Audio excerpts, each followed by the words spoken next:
havia d'haver fet que 4 anys que el Can Saura fos una realitat més que farem després. Perquè quan va començar la legislatura Can Saura les obres estaven acabades, faltava tot el procés de final d'obres, hi ha hagut uns problemes a nivell de sobrecost i de que no cobraven, empreses no cobraven, però mentre tot això s'estava aclarint, com que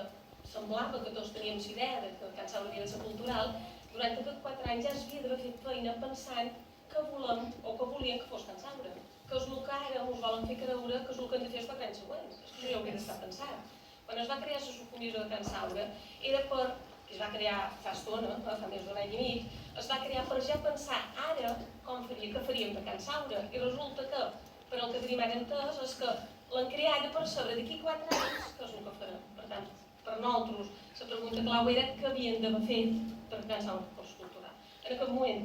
que ja estem on estem, jo crec que primer de tot hem de tenir molt clar quin projecte de reforma s'hi vol fer des Can Saura, perquè no podem permetre que s'hi faci qualsevol cosa, perquè allà dins hi ha algunes instal·lacions pensades pel museu, per tant no es poden malmetre. Hem de pensar si les que s'hi fan, a l'hora de revertir-les, els podem revertir de manera que ens quedi un Can Saura com el tenim ara. I mentre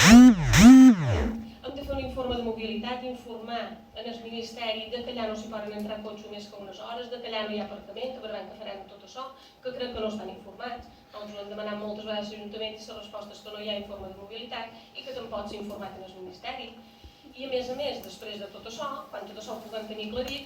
hem de fer feina en sèrio amb totes les entitats per pensar Can Saura no només museístic, sinó també com a puesto perquè les entitats puguin fer feina i puguin desenvolupar totes les grans capacitats, les